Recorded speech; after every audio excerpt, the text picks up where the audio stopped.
আল্লাহ মেহমানদার খ্যাতমত কোনো গাফিলতি সহ্য করা হবে না। যাবজ্জীবন কারাদণ্ড দিয়েছিল অতীত সরকার, জীবনে চিন্তা করতে পারি নাই যে আবার আসতে পারবো। আল্লাহ দেশে নিয়ে আসছেন, আল্লাহ এমপি বানাইছেন, আল্লাহ মন্ত্রী বানাইছেন, দয়া করে চাওয়া পাওয়ার কিছু নাই। মাননীয় প্রধানমন্ত্রী আমাকে নির্দেশ প্রদান করেছেন 12 তারিখের মিটিংয়ে, যারা আমরা ছিলাম সবাইকে নির্দেশ প্রদান করেছেন, আল্লাহ মেহমানদার খ্যাতমত কোনো গাফিলতি সহ্য করা হবে না। উনি হাজি ক্যাম্পে আসবেন, দেখবেন এবং উনি প্রয়োজনীয় নির্দেশাবলী আমাদেরকে প্রদান করেছেন অলরেডি।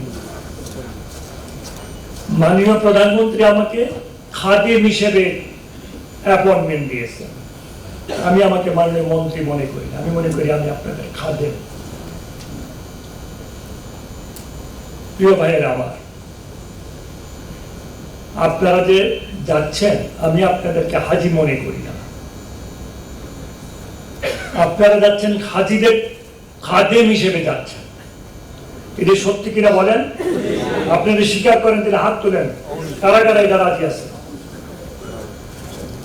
আপনারা হাজিদের খাদেম হিসেবে যাচ্ছেন। আমি পরিষ্কার ভাষায় বলতে চাই, যদি কোনো ডাক্তার সাহেব অন্য টিমের কেউ দায়িত্ব পালন করতে, আমি পুরাটুকু বলতে চাই না, কষ্ট পাবেন আপনারা, এতটুকু বলতে চাই যে দায়িত্ব বাদ দিয়ে যদি দেখা যায় আপনারা বাজার করতে চলে গেছেন, দায়িত্ব পালন বাদ দিয়ে আপনারা অন্য কাজে চলে গেছেন, আপনাদের কিন্তু ফিরতি ফ্লাইটে ওদেরকে দেশে পাঠিয়ে দেওয়া হবে। আমার কথাটা বুঝতে পারছেন না? বুঝেন নাই? বুঝছেন না বুঝেন নাই বলেন? পরিষ্কার আছে, কারণ আমার আর চাওয়া পাওয়ার কিছু নাই। আল্লাহ যাবজ্জীবন কারাদণ্ড দিয়েছিল অতীত সরকার, জীবনে চিন্তা করতে পারি নাই যে আবার আসতে পারবো। আল্লাহ দেশে নিয়ে আসছেন, আল্লাহ এমপি বানাইছেন, আল্লাহ মন্ত্রী বানাইছেন, দয়া করে চাওয়া পাওয়ার কিছু নাই। আমি হাজিদের সাথে যেই এদিক সেদিক করবেন তার ক্ষমা নাই, কারণ আমার চাওয়া পাওয়ার তো কিছু নাই। আমার মন্ত্রিত্ব যদি এই যুদ্ধে চলে যায় আমার কোনো আপত্তি নাই। আপনারা আমার ভাই, যারা ভালো কাজ করবেন, সুন্দরভাবে কাজ করবেন, হাজিরা তাদের প্রতি সন্তুষ্ট থাকবে খেদমত করে, তাদেরকে আগামীবার আবার খেদমতের জন্য পাঠানোর আমরা চেষ্টা করব।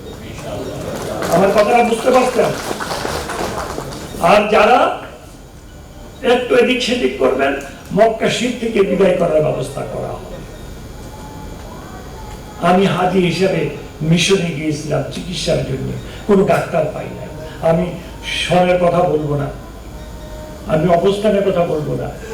আমি তখন এমপি ছিলাম, আমি এমপি থাকা অবস্থায় আমি মিশনীকে পরিচয় দিই নাই যে আমি এমপি ছিলাম, এমপি আছি, কিন্তু গিয়ে আমি ডাক্তার পাই না। তখন মিশনের মধ্যে ডাক্তাররা অবস্থান করব,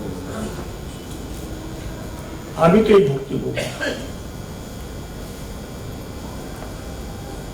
মাননীয় প্রধানমন্ত্রী যেমনি ভাবে সহনশীল, এমনি ভাবে কঠোর।